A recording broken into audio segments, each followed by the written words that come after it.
In the heart of a remote village, hidden within a vast ancient forest, lived a mother named Eliza and her two daughters, Clara and Emily.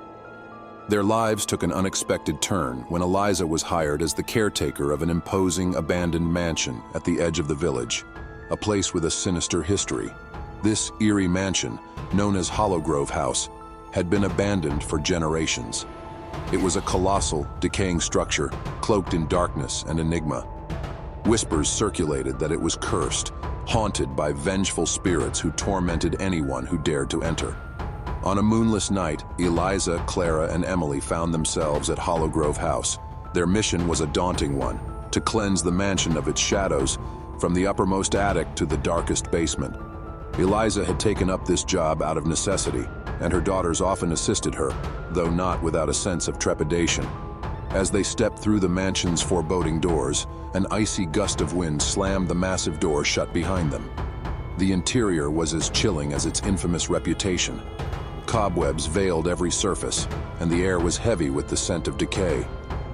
Portraits of long-forgotten ancestors adorned the walls, their eyes following the intruders with eerie intensity. Eliza assigned tasks to her daughters, dusting off ancient furniture, sweeping the grand staircase, and purging the eerie, dimly lit rooms that seemed to stretch on endlessly. As they worked, their footsteps echoed through the desolate halls, creating a disconcerting symphony of sound. Clara and Emily, both sensitive to the supernatural, felt their unease intensify within the oppressive atmosphere of Hollowgrove House. They could sense a malevolent presence, as if the very walls harbored a sinister secret. Whispers in the air and ghostly apparitions that flickered at the edges of their vision only deepened their disquiet. Their cleaning duties led them deeper into the mansion, into a corridor that appeared to lead to nowhere. At its end, they discovered a door, locked and obscured by layers of dust and time. Curiosity mingled with fear as they mustered the courage to force the door open. What awaited them inside was a room trapped in time. It was a nursery, seemingly untouched for centuries. A rocking chair swayed ominously on its own, and antique toys lay scattered across the floor. But what captured their attention was a time-worn, dilapidated crib nestled in a corner. Within it sat a weathered, tattered teddy bear, its button eyes gleaming with an eerie, unnatural light. Before they could react, a sudden spine-chilling cry filled the air. The cry of an infant, seemingly emanating from the old crib. Panic surged through them as they realized they were not alone in that room. Emily extended her hand toward the teddy bear, intending to investigate, but as her fingers brushed against it, the room plunged into darkness. Frantically, they fumbled for their flashlights, their hearts pounding in their chests. When they illuminated the room once more, they found themselves alone, the room eerily quiet.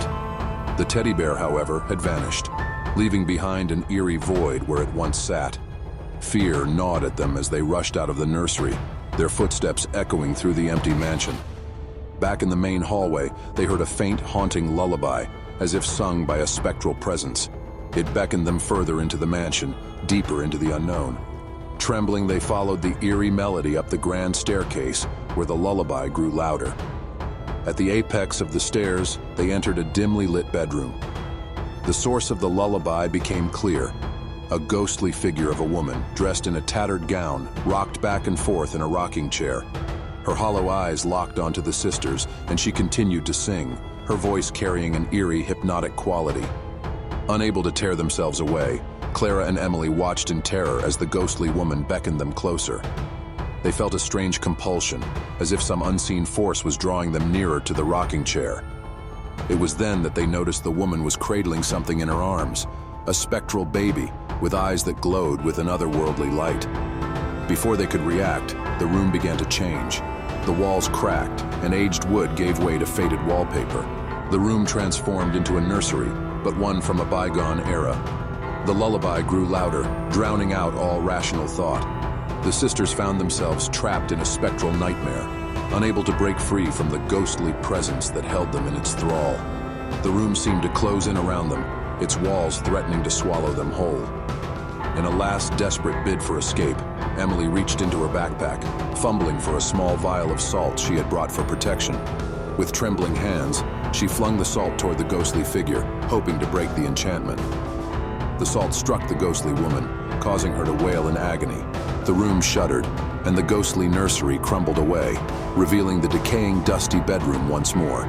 The sisters stumbled back, gasping for breath as the ghostly figure dissipated into the air, its haunting lullaby fading into the night. With their hearts still racing, Clara and Emily rushed out of Hollowgrove House, leaving behind the dark secrets that had haunted the mansion for centuries. The ancient door creaked open, and they emerged into the moonlit night, their faces pale with fear. They never returned to Hollowgrove House, and the village whispered of their encounter with the supernatural. The mansion, it seemed, had claimed another pair of souls, and its malevolent presence would continue to haunt the forest for generations to come.